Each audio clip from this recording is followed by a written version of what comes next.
Bienvenidos a El Punto Afro con Aura Serna y Jorge Utria. Hola, ¿qué tal amigos? Bienvenidos al Punto Afro. Hoy con la historia de dos grandes escritores que en sus obras plasmaron la esencia, la sencillez y la grandeza del ser humano. Uno del Caribe y el otro del Pacífico colombiano. Gabriel García Márquez y Arnoldo Palacios. García Márquez, nuestro Nobel, el que consiguió seducir y ligar la magia con la realidad, quien ya desde otra dimensión nos acompaña y a quien le rendiremos homenaje en agradecimiento por sus aportes literarios en cuentos, novelas, crónicas y en la vida misma, en los que abordó el tema afrocolombiano. Y a Arnoldo Palacios, el denominado Joyce del Trópico, quien acaba de cumplir 90 años y es reconocido como uno de los autores del origen de la narrativa afrocolombiana con su obra Las estrellas son negras. Homenaje a Arnoldo Palacios, literatura afrocolombiana.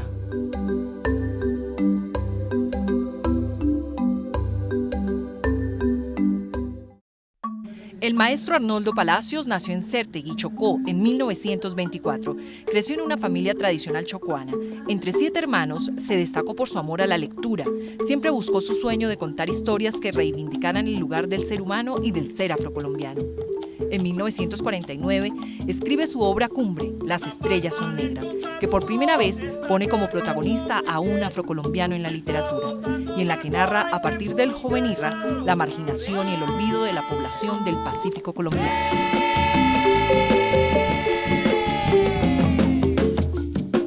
La novela se inscribe en el afrocriollismo, movimiento literario de los intelectuales de la década de los 40. Actualmente reside en Francia, lugar al que llegó a estudiar en la Universidad de la Sorbona, luego de obtener una beca para estudiar lenguas clásicas y literatura.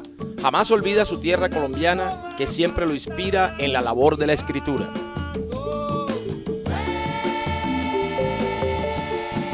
Su primer encuentro con la narrativa fue a través de las letras que escribió a causa de un profundo dolor al perder a una de sus grandes amigas de infancia, Ana Zoila, quien falleció a causa de una fiebre muy alta. Y yo, para el entierro de ella, ¿no?, quise hacer un discurso, como yo había oído decir que se hacían discursos para enterrar a la mujer. Y yo entonces digo, ¿qué le hago a ella? Digo, yo voy a despedirla. Y yo escribí, por eso le digo que ahí fue, porque eso yo no lo dije de memoria, yo lo escribí en un papel, en un discurso, para despedirla. Le pedí a algunos primos míos ya que tenían mucho más formación, que me lo corrigieran. Ellos me dijeron no, que yo no podía corregir eso, que lo dejara así. Entonces yo cogí mi papelito y cuando pasó el féretro, antes de ir al cementerio, que era al otro lado del río, entonces se pararon en una mesa, pusieron el ataúd y yo leí eso, y eso se formó unos sollozos, pero algo extraordinario. De esas letras que salieron del corazón de un niño de 12, 13 años de edad y del apoyo familiar, surge este admirable autor colombiano. Ese corazón es el que lo lleva a superar todo tipo de adversidades que la vida le presenta, entre ellas la enfermedad. Pero con el problema de la poliomielitis que me había dado, yo no podía caminar. Hubo al principio unas discusiones con mi mamá, mi papá, que era más por esto, que hiciera adelante, que iba a hacer el muchacho. Mi mamá no quería que yo saliera mucho porque le daba temor que fuera a caer o no sé qué. Pero al fin me llevaron a la escuela. Su maestro, Argemiro de Marchi Mosquera, oriundo de Tadó, le dio sus primeras luces en la educación y lo apoyó en su más grande deseo, estudiar. Maestro, vengo a decirle algo que me mandó mi mamá para decirle: ustedes están allá discutiendo si me mandan a la escuela o no, por lo difícil que es mandarme a mí. Hay que salir a Quibdó, ya eso es otra cosa, ¿no? Es sí, peligroso, hay automóviles, hay carros, no sé qué, y todo eso. Entonces me dijo, ¿y yo cómo va él? Entonces Me dijo el maestro, ¿tú quieres, verdad, ir a la escuela? Yo dije, sí, maestro, yo quiero ir a la escuela. Bueno, dile a tu mamá que estuvimos hablando y me la saludas, que yo pasaré a verla. Y entonces le dijo, hay que mandarlo a la escuela. Avanza la vida del maestro en Quibdó y al cumplir sus 15 años ingresa a estudiar en el Colegio Carrasquilla. Lo impulsa su primo José Lao Moreno, un gran artista en la familia, quien lo impulsa a pensar en la gente y a superarse. La actitud que uno tenía acerca de lo que era la humanidad, y me hablaba entonces de las religiones, y tenía una Biblia, y con él me explicaba, pero la Biblia él la tenía ahí a un lado. Yo casi no podía leer esa Biblia porque en el Chocó decían que la Biblia tenía no la podían ni tocar. Yo escribo eso en mi libro, sí. Entonces uno veía una Biblia por ahí que dejaba, o alguien que tenía una Biblia y la tocaba, que no lo fueran a ver, porque eso es una cosa tremenda. Su padre le fabricó unas muletas que le ayudaron a dar grandes pasos para llegar a terminar su bachillerato a la capital colombiana de los años 40, época del conflicto bipartidista entre liberales y conservadores. Finalmente fue matriculado en el externado Camilo Torres, donde tiene su primer acercamiento a una biblioteca. Con las cargas y todo, ahí me fui hasta Vedó, acompañado por un primo que se llamaba Eleazar, que también era uno de los que se ocupaba de mí, junto con mi hermana Ernestina. Y Eleazar me llevó, le dijeron que me llevara por lo menos hasta Buenaventura. Y entonces me fui con él, muy bien, cogimos el barco, vi por la primera vez el mar. Esto es un poquito impresionante, ¿no? Pero estaba más bien calmo. Yo, sobre todo las olas, yo le tenía miedo, como uno le contaban cómo era eso, y los animales, y eso exagerado ahí, ¿no? Pero uno creía todo eso. Su padre le había confeccionado trajes de paño para la fría Bogotá, y es allí donde conoce al hombre que le brindó un gran apoyo para que su sueño se hiciera realidad, el maestro José María Restrepo Millán, un filólogo humanista, experto en lenguas indoeuropeas, quien desde siempre confió en el talento innato para la escritura que tenía su alumno, el chocuano Arnoldo Palacios, quien al culminar su bachillerato logra ingresar a escribir al periódico El Liberal, dirigido por Alberto Galindo, donde se encuentra con colaboradores de la talla de Eduardo Carranza, Miguel Lleras y Eduardo Salamea Borda. Me dijo que pasara por El Liberal y le dijera a don Alberto Galindo que tú te gustaría, anda allá y búscame. Fui allá y me recibió muy bien en El Liberal. Y en ese momento fue estar la política y todo, pero siempre para mí el Chocó era lo principal. Se estaba ventilando todo ese foco que el Chocó pasara a departamento y todas estas luchas de Diego Luis Córdoba para obtener cosas para el Chocó. Era un momento realmente importante para la historia afrocolombiana, debido a que a Bogotá habían llegado ilustres hijos del Pacífico y del Atlántico colombiano a dar la lucha desde la capital de la República en beneficio de los pueblos negros de Colombia. Entre ellos se destacan el chocuano Diego Luis Córdoba, quien elevó a la categoría de departamento a la entonces Intendencia del Chocó y quien desde el Congreso de la República lideró grandes proyectos que enaltecieron la educación de los colombianos y especialmente la del pueblo afro. Asimismo, Manuel Zapata Olivella, médico y escritor, ilustre cordobés y el más importante representante de la literatura afrocolombiana. Adán Arriaga Andrade, ministro del Trabajo y padre del derecho laboral colombiano, quien diseñó y redactó el decreto que puso en vigencia por primera vez en Colombia los derechos fundamentales de los trabajadores y sus prestaciones sociales, de las que hoy gozan todos los colombianos.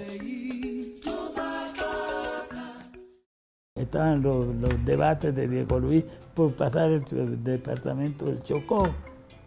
Escribieron una cosa que escribí, la publicaron en El Tiempo también.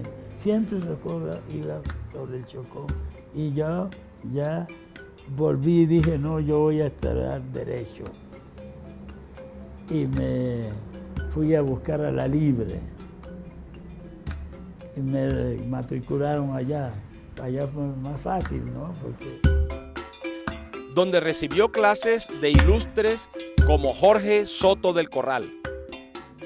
Me aburría un poco eso, Y me acuerdo pues que teníamos un curso con Jorge Soto del Corral, constitucionalista y todo, todo. Y yo francamente eso me aburrió, ese curso de constitucional. Y me quedé pensando, y yo, ¿qué voy a hacer? Digo, no, yo voy a dedicarme más bien a la literatura, a buscar como sea, pero entrar, la prensa, voy a escribir. Y me salí. Es así que el maestro Arnoldo Palacios, en búsqueda de las letras en la Bogotá de los años 40, se reúne con los intelectuales de la época, quienes entre tinto y tinto se daban cita en el Café La Fortaleza, el Windsor, el Automático, el Bogotá, entre otros. Y algunos jóvenes que iban a los cafés, pero claro, siempre uno encontraba el problema económico, ¿no? Un café, pues hay que pagar ahí, y no, bueno, uno se arregla. Y la gente son generosas también y se comprende, y como a uno le interesa son lo que se discute, lo que se habla, una vida social, pues entonces ahí el café, el tinto, eso se va y alguno paga, ¿no? Pero a uno nos interesaba era las reuniones de estas, bueno, exacto, el intelecto. En sus inicios como periodista le gustaba el género del reportaje para narrar documentalmente sus investigaciones. Se bautizó bajo el seudónimo de Saúl Salomón. Las vidas de los judíos que habían sufrido tanto con la guerra, en los campos de concentración, todo eso iba con el Chocó. Entonces yo dije, cuando llevé el artículo, un artículo ya entero, bien hecho, y se lo entregué y yo le puse, yo encontré uno que suene bien, que la gente lo lea, y me puse Saúl Salomón, carajo, y yo, con esto lo van a leer. Pero después me arrepentía, yo dije, pero no es Arnoldo Palacios, ¿cómo saben que soy yo? No, pero uno sabe que esos seudónimos van tomando fuerza hasta que ya se hacen conocidos, ¿no? Calibán en el tiempo, y así mucho. Al llegar al semanario Sábado, escribió un reportaje que causó impacto en el Chocó, porque hablaba de la vida de Adán Arriaga Andrade, y aunque varias veces golpeó sus puertas, no obtuvo la entrevista con el ministro de Trabajo, paisano suyo. Y el sábado siguiente apareció una página grande, enorme, y que empezó la cosa en el Chocó. Llegó el avión con el periódico y lo decomisaron y toda esa cosa, y en el país entero, y habían unas cositas que tal vez fue lo que era en realidad bien escrito. Después de este suceso, Arnoldo Palacios continuó escribiendo en el semanario acerca de los hechos que le ocurrían a los intelectuales de la época.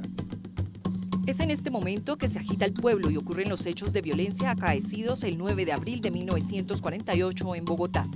Arnoldo Palacios ya ganaba 25 pesos por sus artículos, pero él deseaba escribir más y mejor. Escribió su novela Las estrellas son negras, que se quemó íntegramente en dichos sucesos. Tenía el borrador y quería pasarlo en limpio. Yo no tenía máquina de escribir, papel, todas esas cosas, ¿no? Vivía en un cuartico por allá, bueno, ya independiente, pero todo eso. Y en el Fortaleza venía también un poeta, Carlos Martín, que lo habían nombrado redactor de Sábado. Y él me había visto ahí, entonces yo ya lo conocía. Y me dijo él una vez, me dijo, Palacios, si tú necesitas algo, anda ya al ministerio a la hora en que cierran el trabajo, pues que las secretarias te van y tú aprovechas y escribes ahí en máquina y yo te hago dar una máquina seca y todo. Y por la tarde lo mismo. Yo en general, me decía él, yo trabajo incluso un poco más de las 6 y ahí tú vienes a escribir, a sacar en limpio tu trabajo, lo que quieras. Y entonces me arregló eso y yo empecé con el borrador a un lado, pues. Le prestaban la máquina, papel y hasta tinto tomaban cuando el edificio estaba desocupado. ¿Qué ocurrió? Que estaba yo ya sacando en limpio la cosa. Y de pronto un día, a las 12, 12:30, algo así, una cosa rara que se oía en la calle o algo así. Y yo allá con mi borrador a un lado y lo limpio en el otro, bien tratado. Y de pronto yo salgo también a ver que no, que corría la gente. 9 de abril. Y yo, ¿qué es eso? Y saqué yo cerré la oficina y salí a ver que mataron a Gaitán. Y eso ustedes saben, una lluvia que empezó a correr. Yo me fui ahí al café a esperar un momentico, pero dije yo, aquí hay que hacer hoy algo. ¿No? La gente, y pasaban la gente, los trabajadores, gente armados, con pullas, con lo que tenían, cuchillos y todo. Bueno, yo salí a la puerta y yo, ¿cómo voy a hacer para ir a donde yo vivo? ¿Cómo es esta cosa? Y fue terrible, ya ustedes saben cómo era eso. Y se oían ya las llamas que comienzan a salir de los incendios. Bueno, entonces yo Reescribió su novela en las siguientes semanas y, huyendo de la violencia del 9 de abril, viajó por 6 meses al Chocó. Dejó su novela por recomendación de Restrepo Millán en manos de un editor. A los pocos meses, regresó a Bogotá y la sorpresa era que su novela había sido editada por la editorial Ikeyma. Con ayuda del maestro Manuel Zapata Olivella se realizó la carátula que diseñó el maestro Livio Jaramillo y el prólogo de Restrepo Millán. La novela se agotó a los 8 días. Gracias a su dedicación en el trabajo literario y a las primeras posibilidades que se gestaron desde el Congreso de la República a través del genio de la oratoria y de las leyes, Diego Luis Córdoba, obtiene una de las primeras becas para estudio en el exterior otorgadas a un afrocolombiano. Y esa primera oportunidad fue para estudiar lenguas clásicas y literatura en la Sorbona de París. Junio fui al Chocó a despedirme de la familia. Mayo, junio, julio, agosto, septiembre, y en septiembre ya yo estaba en un barco que iba para... Llegó a Cartagena para embarcarse hacia Francia, y es en La Heroica donde se produce el encuentro entre Arnoldo Palacios y Gabriel García Márquez, quien también por esa época había huido luego de los disturbios sangrientos que se desataron el 9 de abril de 1948 y en los que la pensión donde residía García Márquez había sido incendiada. Gracias al apoyo del ilustre médico y escritor afrocolombiano Manuel Zapata Olivella, García Márquez comienza a trabajar como reportero en el periódico El Universal de Cartagena. Yo me fui, salí de Bogotá, ya que me iba para Europa, entonces yo tenía un pasaje en barco, pero de Bogotá a Cartagena por avión. Entonces yo cogí el avión, llegué a Cartagena para tomar el barco que iba a Europa. Y mi primo José Laón Moreno, que había ido a vivir a Cartagena, el arquitecto y el artista que les hablé, él me recibió ahí, yo fui a la casa de él, y José Laón conocía a unos señores, entre los cuales había un joven que era amigo de ellos allá. Entonces ese amigo de José Laón fue a ver a José Laón y a saludarme, y llegó por la noche más o menos con otra persona que era García Márquez, y estuvimos ahí hablando un poquito así, y al día siguiente salía el barco ya, y a las 7 de la mañana yo fui, José Laón me acompañó al barco, y vino ese joven, ese otro ahí, con un periódico donde dio el Universal de Cartagena, y me lo dio con un artículo en donde él me despedía. Gabo se asombra del silencio de los críticos ante la aparición del libro de Arnoldo Palacios. Él considera que Las estrellas son negras, con todas sus imperfecciones, es superior a los mejores libros del año. Gabriel García Márquez reconoce la importancia de la cultura africana, especialmente en sus descripciones en el Caribe colombiano. Traspuesta en el patio de los esclavos, Sierva María aprendió a bailar desde antes de hablar. Aprendió 3 lenguas africanas al mismo tiempo, a beber sangre de gallo en ayunas y a deslizarse entre los cristianos sin ser vista ni sentida como un ser inmaterial. Dominga de Adviento la circundó en una corte jubilosa de esclavas negras, criadas mestizas, mandaderas indias que la bañaban en aguas propicias, la purificaban como la verbena de Yemayá, del amor y otros demonios. Su visita a Angola en el África le permite una nueva toma de conciencia del continente madre, ya que ahí se reencuentra con el espejo de su infancia y se da cuenta de la importancia del componente africano en la identidad latinoamericana.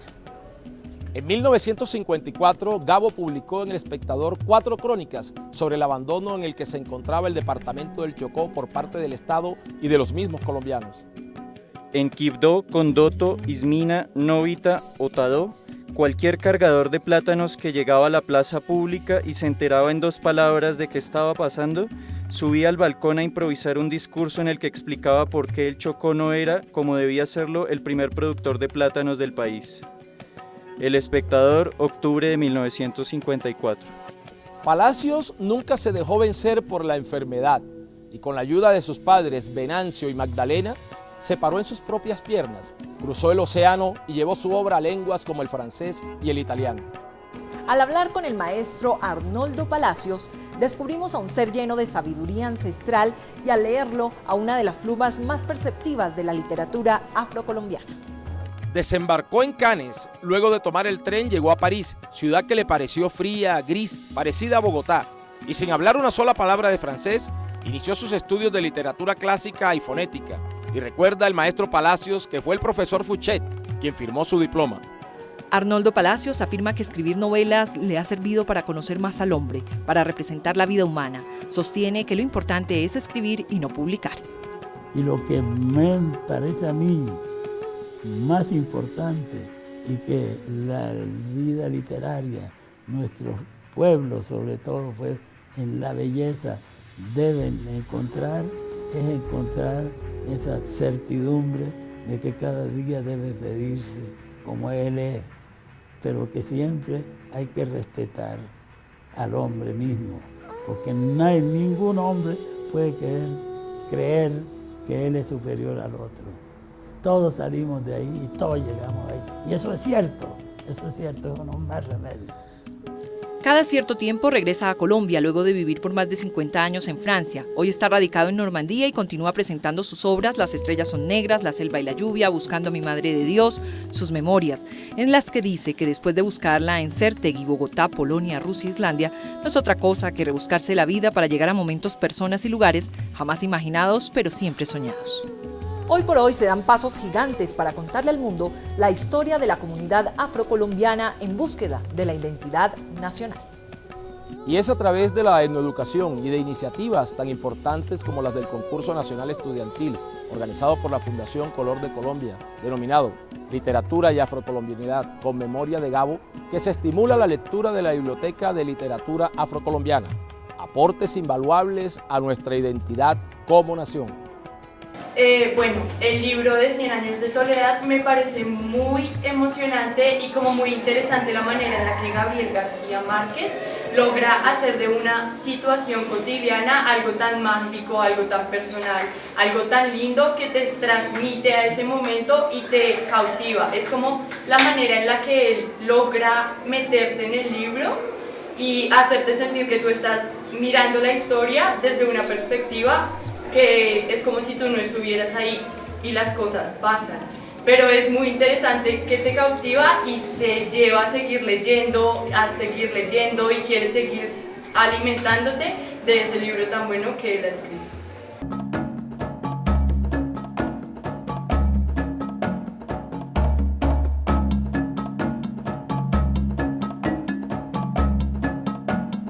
Bienvenidos.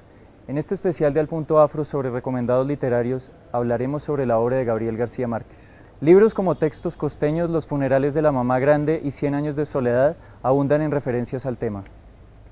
Para no desentonar con las alabanzas al libro que el escritor Carlos Fuentes llamó El Quijote de América, en esta sección también lo citaremos. Se llamaba Petra Cotes, había llegado a Macondo en plena guerra con un marido ocasional que vivía de las rifas y cuando el hombre murió, ella siguió con el negocio. Era una mulata limpia y joven, con unos ojos amarillos y almendrados que le daban a su rostro la ferocidad de una pantera, pero tenía un corazón generoso y una magnífica vocación para el amor. 100 años de soledad. Soy Alejandro Córdoba y los espero en el próximo programa de Al Punto Afro con más libros recomendados.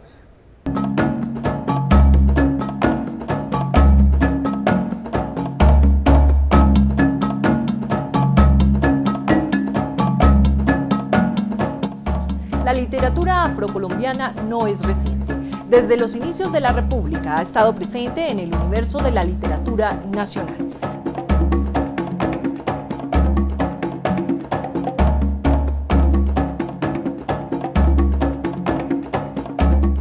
Gabriel García Márquez y Arnoldo Palacios, hombres por los que su rigor al escribir los lleva a traspasar fronteras en el tiempo y en el espacio. Así es, Jorge, dejando un legado lleno de realismo mágico para futuras generaciones. Somos Aura Serna y Jorge Utria con lo mejor de Al Punto Afro. Esperamos que el programa de hoy haya sido de su total agrado y no olviden escribirnos a nuestra cuenta de Twitter @elpuntoafro y dejarnos sus opiniones e inquietudes.